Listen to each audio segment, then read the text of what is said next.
आज्ञाकारी पुत्र बन को चले जाएं तो चले जाएं, लेकिन वचन विमुख न हो।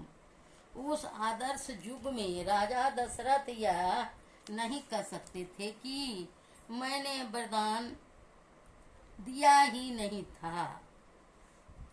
फिर भी उन्होंने कैकेयी को समझाया। प्राचीन काल से ही परंपरा चली आ रही है कि ज्येष्ठ पुत्र राजा का उत्तराधिकारी होता है, राजा बनता है। श्री राम भाइयों में से सबसे बड़े हैं, वे राज्य के अगले अधिकारी थे।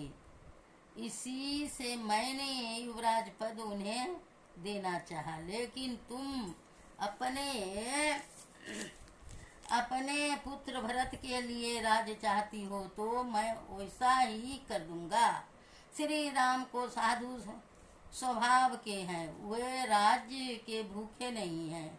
उन्हें जब पता चलेगा कि छोटे भाई भरत को युवराज पद मिल रहा है तो उन्हें बड़ा हर्ष होगा। मैं भरत को राजा बना दूंगा। लेकिन दूसरा वरदान जो तुमने मांगा है श्री राम के वनवास का, उसके बदले में तुम कुछ और मांग लो और श्री राम के वन गमन का हठ छोड़ दो। राजा दशरथ इनकार तो नहीं कर सकते, लेकिन वे बहुत व्याकुल हो गए। अपने मुख से उन्होंने श्री राम को नहीं कहा कि तुम वन चले जाओ। जब श्री राम को सब बातों का पता चला तो वे स्वयं पिता श्री के समीप आए और चरण स्पर्श करने के बाद बोले, आप थोड़े ही बात के लिए इतने दुखी क्यों हो गए? जंगलों में तो संत महात्मा रहते हैं, ध्यान तपस्या करते हैं। संतों के दर्शन तो बहुत पुण्य से होते हैं। पुण्य पुंज बिनु मिले ही न संता।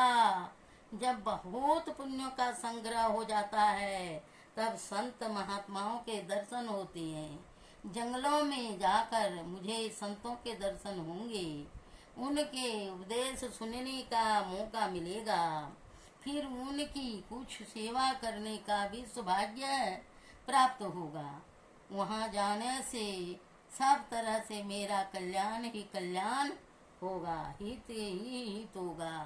आप इतने दुखी क्यों हो रहे हैं?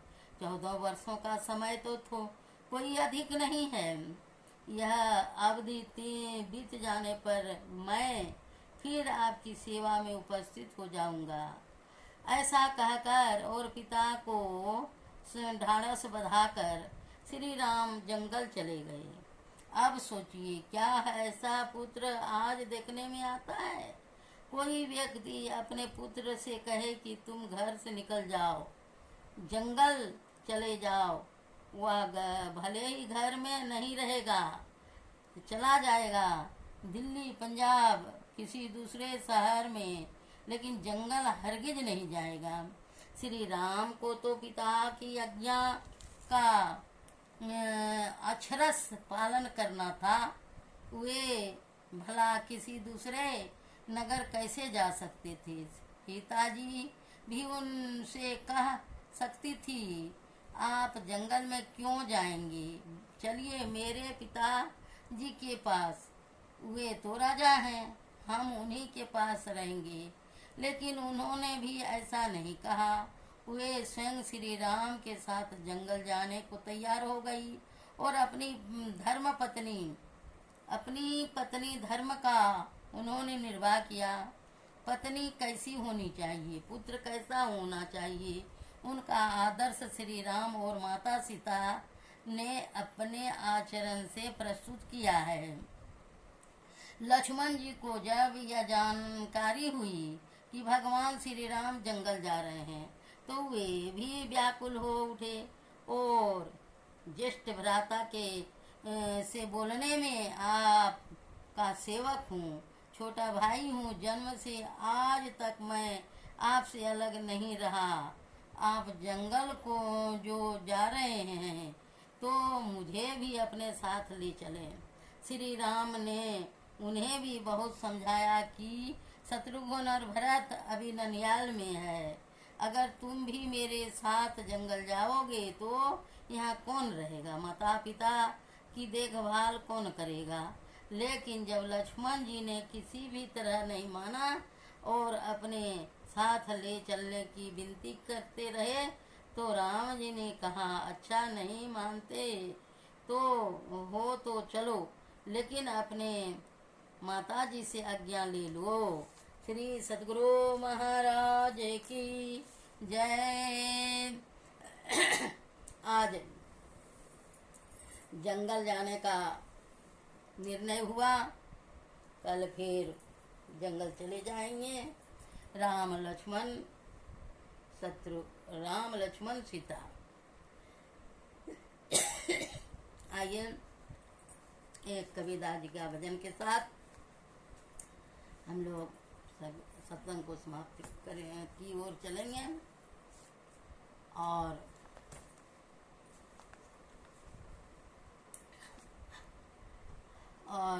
गुरु का आशीर्वाद इसी तरह मिलते रहे हम लोगों को, आप लोगों का सेवा में या हमेशा तैयार हूँ और तैयार रहूँगी। कहते हैं अगवानी तो आइया ज्ञान विचार विवेक, पीछे गुरु भी आएंगे सारे साज समेत। अगवानी माने गुरु महाराज की मंत्र, ज्ञान विचार और विवेक के साथ मंत्र को जपें, पीछे गुरु भी आएंगे सारे साज समेत। गुरु आपका रास्ता बता देंगे। जब दिल मिला दयाल से तब कछु अंतर नाही, पाला गली पानी मिला यूं हरिजन हरि माही। कहते हैं जब प्रेम मिल गया किसी से, यह प्रेम तो परमात्मा से मिला, तो कहते हैं जब दिल मिला दयाल से, परमात्मा से जब दिल मिल गई तब कछु अंतर नहीं रहा। पाला गली पानी मिला, पाला ओला जो होता है वो पत्थर वह पानी में मिल गया गल के, यूं हरि जन हरि से मिला। कबीर भेदी भक्त से मेरा मन पतियाय, सेरी पावे शब्द की निर्भय आवी जाए। कहते कबीरदास जी कहते हैं भक्त जब भेद को पा लेता है, मन पतिया जाता है, विश्वास हो जाता है, तो कहते हैं सेरी माने परमात्मा का शब्द, वह सुखमना में शब्द को पकड़ लिया तो वह निर्भय हो गया। बूंद समानी समुद्र में यह जाने सब कोई, समुद्र समाना बूंद में बुझे बिरला कोई। कहते हैं बूंद तो समा जाती है, बड़ा बूंद हो छोटा बूंद हो कुछ भी हो, और समुद्र में सब कुछ रहती है, 14 रत्न पड़ा हुआ है समुद्र में। कहते हैं समुद्र समाना बूंद में बुझे बिरला कोई। या गुरुमुखी जानते हैं जो उस बिंदु में काया रूपी समुद्र समाया हुआ है, वह सुखमना को समुद्र का या काया रूपी को समुद्र कहते हैं। वह बूंद में मन बुझे बिरला कोई। कहते कोई कोई बुझता है। निर्बंध बंधा रहे बंधा निर्बंध होई। कहते निर्बंधन जो है बंधा रहे, यह संसार में जो है वह बंधन में है, वो बंधा निर्बंध होई। जो गुरुमुखी है वह निर्बंध हो जाता है।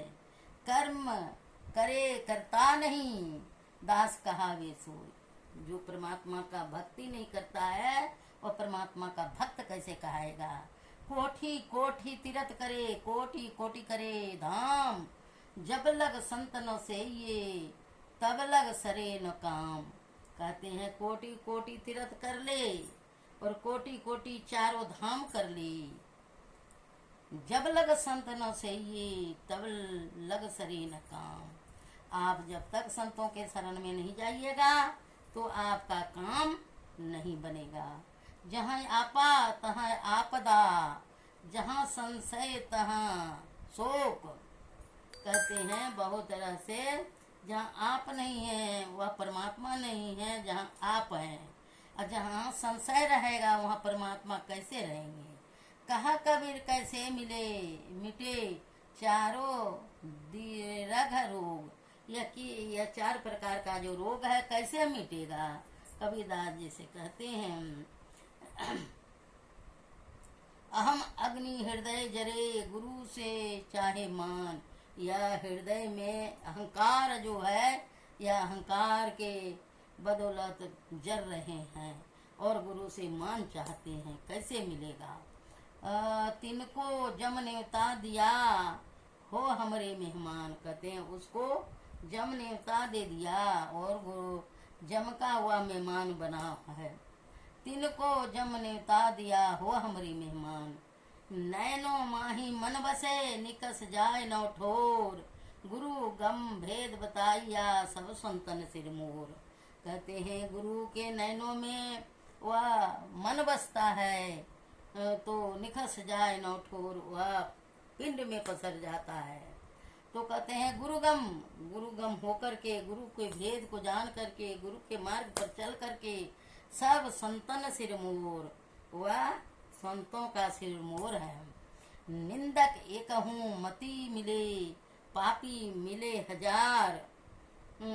एक निंदक के शीश पर कोटि पाप को भार। कहते हैं निंदक तो बहुत मिलेगा, पापी मिलता है 1000। इस निंदक के शीश पर कोटि पाप को भार। मांस मछलियाँ खात है सुरापान से हेत। सो नर जड़ से जाएंगे जो मूली की खेत। तो मांस मछली खाने वाले, सुरापान करने वाले, सो नर जड़ से जाएंगे जो मूली का खेत। जैसे मूली उखाड़ता है तो पूरे खेत से निकल जाता है, उसी तरह से कहते हैं यह सब मूली की तरह है, बर्बाद हो जाएंगे लोग। यह कुकर को खान है मानुष दे क्यों खाए। यह कुत्ता भी खाता है, यह मांसाहारी जीव खाता है, यह मनुष्य क्यों खाता है। मुख में आमिष मेलता नरक पड़े सो जाए। मुख में जो मांस मछली खाता है वह नरक में पड़ेगा।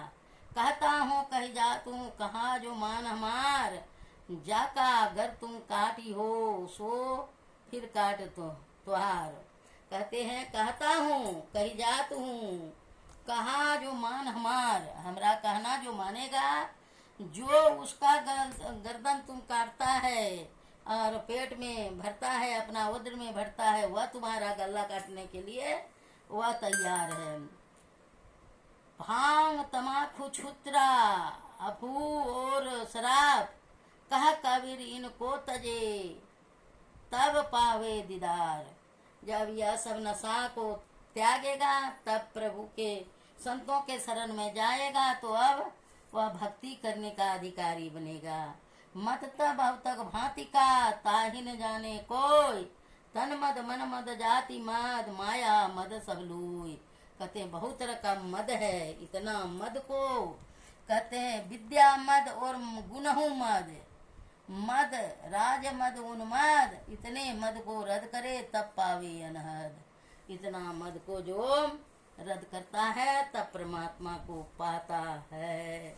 बोलिए प्रेम से श्री सतगुरु महाराज की जय। श्री सतगुरु महाराज की जय। आइए, जेठ महीना है, चौमासा गायन करें। जेठ मन को हेठ करिए मान मद बिसराइए।